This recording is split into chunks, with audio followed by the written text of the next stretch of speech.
This is crucial for the Rams. We are talking about some keys to victory for the Rams to win their matchup in that cold weather game versus Chicago. We're also talking about a couple coordinators that are potentially being interviewed for head coaching positions, all on today's episode of the Rams Digest. I'm your host, Joshua Giron, but before we get into the rest of this video, I want to hear a quick word from our sponsor. Before we get into all the news today, this video is brought to you by Kalshi. When you download Kalshi using the link in our description, you can go ahead and use code DIGESTNFL. Again, that's DIGESTNFL to get $20 when you trade your first 100. Kalshi, for those who don't know, is the largest prediction market in the entire United States. On their platform, you can trade yes or no on real-life events, sports, elections, news, and pretty much anything and everything that you can think of. Whether you're in California, Texas, or anywhere else across the country, Kalshi is live in all 50 states. And for us sports fans, you can trade on game outcomes, playoff chances, or player performances, all on a regulated market where you can cash out at any time. If you take a look at this weekend, for example, I'm still in on actually Matthew Stafford for MVP, for example, or Los Angeles Rams at Chicago. You want to get in on the trade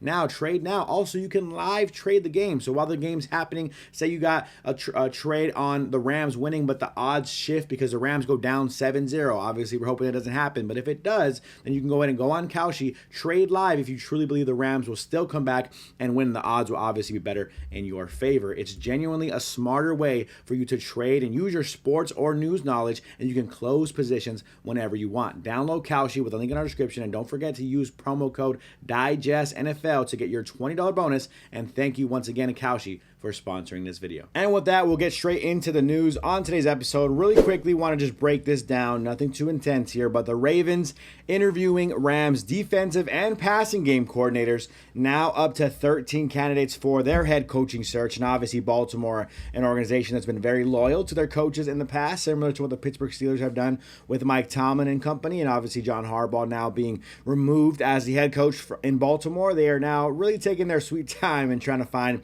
their future head coach. One thing, if you are a coach, and if anyone's wondering, oh, why would you want to go coach the Baltimore Ravens? Well, clearly, job security seems to be a pretty good thing there in Baltimore as they, stay loyal to their guys. It seems like for quite a bit of time. So, interesting to see if the Rams lose either of their coordinators to this coaching search. The Ravens have interviewed two Rams coaches, defensive coordinator Chris Shula and passing game coordinator Nathan Sheilhass, as the team announced on Saturday morning. Shula, 39, is the grandson of legendary Dolphins head coach Don Shula. He's coordinated the Rams defense for 2 years, but has been on the defensive staff in Los Angeles since 2017. Sheilhass he's 35, is the passing game coordinator for the Rams, helping lead the top air attack in the NFL in 2025. Sheilhass was the University of Illinois starting quarterback in the early 2010s. Shula and Sheilhass's interviews bring the total number of candidates for the Ravens' vacant head coaching position up to 13. So, of course, again,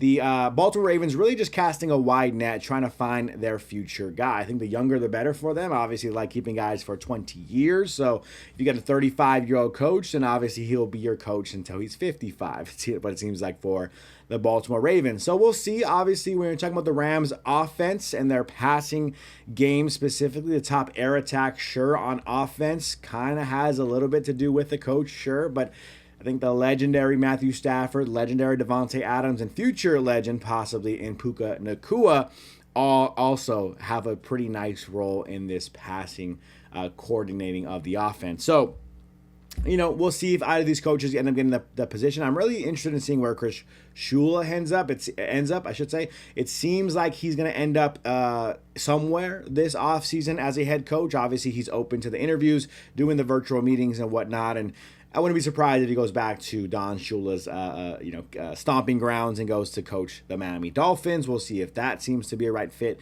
for him, but overall, I think it's very intriguing to see where these coordinators go if they end up going anywhere. The Rams will be okay, and right now they're not even worried about that. They are worried about their matchup tomorrow. I know this is a very late video, but the Sunday matchup versus the Chicago Bears in a tough game that's going to be a pretty cold one. Don't freak out too much and read too much into how cold it's going to be. It seems like there's a lot of misleading going on out there and what the weather will actually be. It's going to be cold, but it's not going to be a blizzard out there. That's what it sounds like for your Los Angeles Rams in Chicago. Still, even though the Rams are going to have to go from LA to travel to that cold, the Rams are currently favored at a 4.5-point favorite. Obviously, that over-under sitting right now at 48.5 points. So we'll see what that ends up being at kickoff.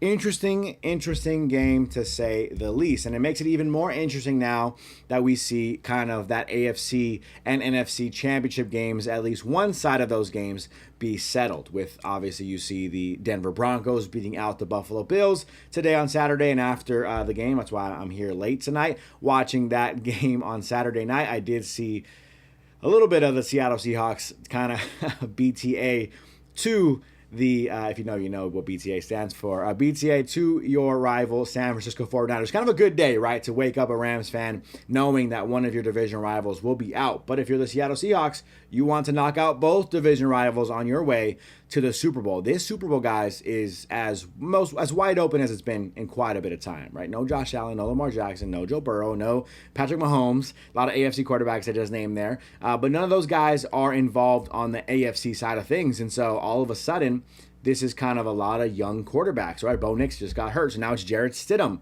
for Denver, right? You're looking at maybe it's Drake May that wins. Okay, Drake May, young quarterback, never been there before. This team flipped it around in one season. Are they prepared, the Patriots, for a Super Bowl run? And you're looking at the Houston Texans, who have never really done it before either. Defense is great, but the offense has some question marks around C.J. Stroud and what they have been doing consistently on offense. And you look at the NFC side of things. Seattle, very good. Don't get me wrong, Seattle Seahawks, but also it's Sam Darnold, and we've seen what Sam Darnold can look like at times and really ruin the chances out there in Seattle. And then you look at the Chicago Bears in Caleb Williams, young quarterback, hasn't done it before. Can the Rams beat him and knock him off? We'll find out tomorrow. But a very wide open road and path to the Super Bowl, and you know it has to go through Seattle. So the Rams obviously want an opportunity to take on their division rival in Seattle and knock them out of the race for the Super Bowl. How are you guys feeling about this game? How nervous are you, scale 1 to 10, in that Chicago Bears matchup? We don't want to get too excited and look ahead toward the Seattle Seahawks. The Rams got their hands a little bit full here with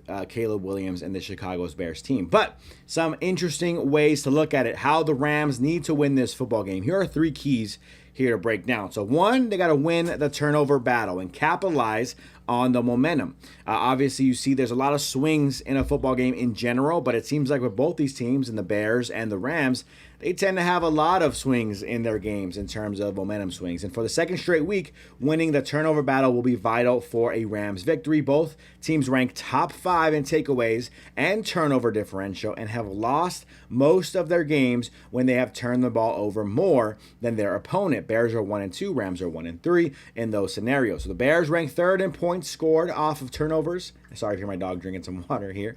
And the Rams rank 4th, 88, according to the NFL verse data. So even if the turnover margin is 0, capitalizing on those sudden changes of possession while not allowing Chicago to do so will be a huge point of emphasis in this game. And also just remembering that this team can always flip the switch and turn it around. 6 points in 3 quarters or so, something around that range, right, for the Chicago Bears last time they played out there on the football field, and then all of a sudden absolutely outclass the Green Bay Packers in the 4th quarter. And this team, as much as it's like they're inconsistent and you're up in the air on some of the things they do out there on the field, they also are pretty good at times. Now, I had some stats here that I seem to be missing, but the Chicago Bears are like a top 10-ish in terms of offense, yards they put up per game. I think top 3 in the NFL. And so those are things the Rams need to be concerned with. And you slowing them down early could be nice, but if you keep your foot off the pedal, even in the slightest,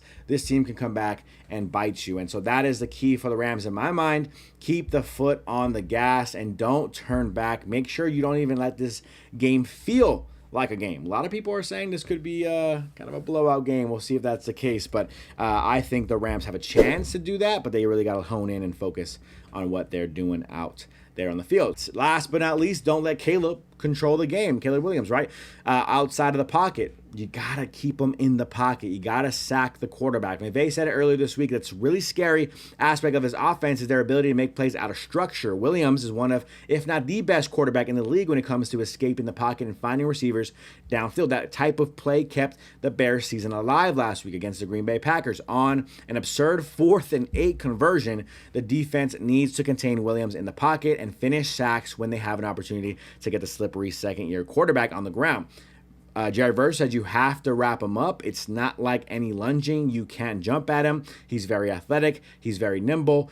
He's very able to get away from anything you bring to him. So you have to keep running your feet when you wrap him up. And that is the key. Again, I've been saying this over and over again. Kyren Williams, like they said, probably the best quarterback at being out of structure, kind of shimmy shaking down in the backfield and then launching down the field, similar to what Mahomes can do. But honestly, it's like Caleb has a little bit more athleticism. He can move a little bit more back there, and so he can escape a little bit more from that pass rush and those pass rushers. So you got to finish those sacks. And the Rams have not been doing a good job of it. You've seen on fourth down conversions as well. The Rams been the best defense in terms of fourth down conversions and slowing those down. Not really. Third down either. I don't know what the stats are, but at times we can be afraid when it's out of structure and the Rams see a quarterback run outside the pocket, and you have to rely on your coverage guys to cover for more than 4 or 5 seconds, and that could be the case here in this football game. So the Rams got to wake up. You got to be alive on defense. Cornerbacks got to step up. No Ahkello Witherspoon. Everyone's got to be